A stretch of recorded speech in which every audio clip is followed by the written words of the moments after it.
항상 대한민국의 정확하고 빠른 소식을 알리기 위한 시스코크입니다. 구독과 좋아요는 영상 제작에 큰 힘이 됩니다. 대한민국의 KF-21 전투기가 우리 한국을 넘어 해외에서 더 폭발적인 반응을 보이고 있는데요. 최근 방위사업청에선 대한민국의 KF-21 전투기가 드디어 주간에만 비행하는 게 아니라 야간에도 비행을 진행할 수 있다고 전했습니다. 그런데 KF-21 전투기가 야간 비행을 성공하자 현재 로키드 마틴의 막대한 로비를 등에 업은 미국 바이든 정부가 대한민국의 최첨단 제조업을 상대로 엄청난 갑질 법안을 또다시 통과시키려 하고 있어 논란이 되고 있는데요. 문제는 기존 최첨단 반도체뿐만 아니라 우리의 새로운 먹거리, 산업인 첨단 무기 산업에도 비상이 걸렸습니다. 한국항공우주산업 카이에서는 우크라이나와 러시아 전쟁이 1년 이상 지속되는 혼잡한 국제정세 속에서 FA-50 경전투기의 해외 수출에 대한 돌파구를 마련했는데요. 최근 필리핀 공군이 반군을 격퇴한 마라위 전투에서 혁혁한 전공을 세우며 다재다능함과 뛰어난 가성비를 증명해낸 우리의 FA-50 경전투기를 동남아시아를 넘어 유럽 시장과 미국 시장에 진출하기 위해 프로젝트를 준비 중입니다. 여기에 KF-21 보람의 전투기라는 걸작까지 만들어내면서 수출에 대한 큰 기대를 갖고 있었는데 미국 바이든 정부의 방산 제재가 예상되며 수출 시장에 빨간불이 켜졌는데요. 아직 100% 국산화를 하지 못하고 미국산 무기와 연관되어 있는 우리 대한민국의 방산 무기 체계에 관하여 재빨리 대응 체계를 마련하지 않는다면 미국의 방산기업 로키드 마틴과 보잉의 갑질이 더욱 심해질 것이라는 군사 전문가들의 발언이 계속해서 나오고 있는데요.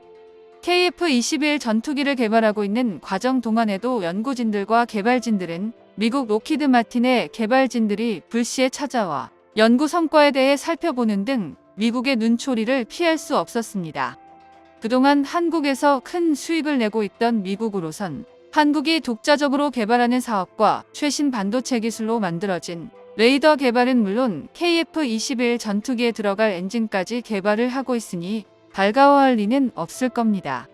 하지만 한국은 한미 군사동맹으로 한국과 동아시아를 지키는 국가로 경제는 물론 군사적 협력으로 두 손을 꽉 잡고 있기 때문에 한국의 군사력이 강해지는 건 미국으로서는 한반도를 둘러싼 북한과 러시아 그리고 중국을 억제하는데 더욱 도움이 되는 건 확실합니다.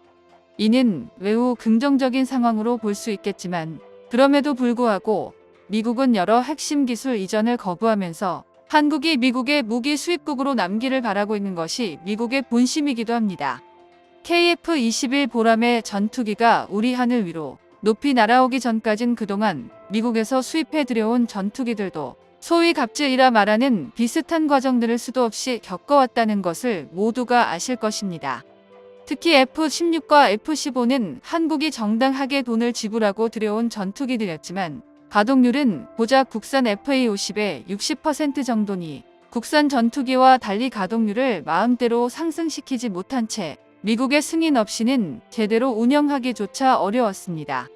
이유는 바로 KF-21 전투기와 달리 전투기가 고장이 나더라도 핵심 부품을 미국이 오기 전까진 건드리지 못하고 일일이 미국에게 문의의 허락을 받아야만 했으며 성능 개량을 위해 미국에서 부르는 값에 응해야만 했기 때문입니다. 실제로 F-15K의 전투기의 업그레이드 가격은 공시된 가격보다 무려 4배나 상승한 가격을 불렀는데요. 즉, 미국이 한국에게 바가지를 씌우더라도 KF-21 전투기라는 대한민국 자체 개발 전투기가 없었다면 그들에게 아무런 소리도 하지 못했다는 것입니다.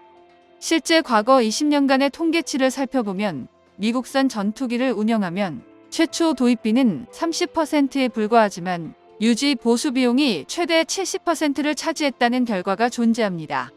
한국 공군에서 전투기를 한 번 구입하면 보통 30년에서 40년을 실전 배치하는데 구입비보다 보수 비용이 더 많이 발생하게 되는 충격적인 상황이 연출되었는데요. 또한 미국은 한국이 자신들의 전투기를 뜯어보는 것을 방지하기 위해 공인지를 붙여놓고 이를 훼손할 경우에는 수리를 거부하는 사태에 이르게 되었습니다. 하지만 이제는 절대 아닙니다.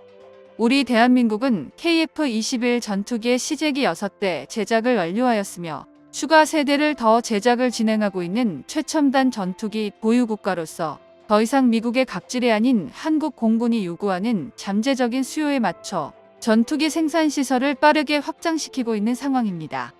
군사 전문가들에 따르면 야간 비행을 성공했다는 것은 주간 작전 외에도 야간 작전 편성이 가능해졌다는 이야기이므로 현재 CJ 4호기에 이어서 5호기까지 비행 편성을 곧바로 완료하는 가운데 KF-21 전투기의 시험 비행 횟수가 가파르게 상승하며 2026년 최종 목표인 2200회 비행 시험까지 예상보다 빠르게 도달할 수 있게 되었다고 밝혔습니다.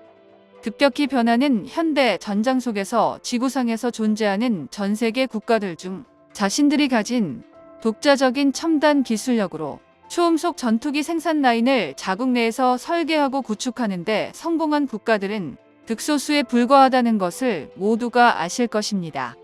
그 중에서도 KF-21 전투기의 초기 형태인 블록원과 전투 성능을 비교했을 때 KF-21 전투기보다 비교적 구형 기체로 알려진 차세대급 기체 라팔 전투기나 미국의 F-35 전투기가 경쟁자로 꼽히는데요.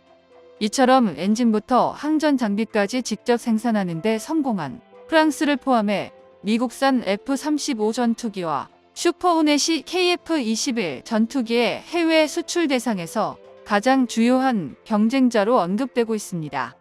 그런데 이미 해외 유명 군사 무기 전문가들은 록히드 마틴의 F-35 전투기가 무장 능력 면에서 KF-21 전투기에 따라잡혔고 아무리 프랑스산 라팔 전투기가 그리스에 수출되고 F4 업그레이드를 통해 최신형 전자장비를 갖춰봤자 오래된 연식으로 스텔스 전투기의 핵심인 스텔스 RCS 형상을 지니지 못했다는 치명적인 단점으로 인해 한국형 보람의 기체가 성능, 업그레이드를 통한 잠재력 면에서 경쟁 기체들을 계단식으로 뛰어넘을 것이라는 평가가 지배적입니다.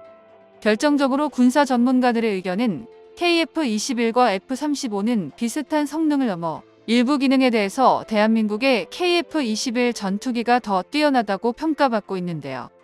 그 부분은 바로 조종석의 항전 장비와 국내 기술력의 핵심인 A사 레이더의 성능입니다.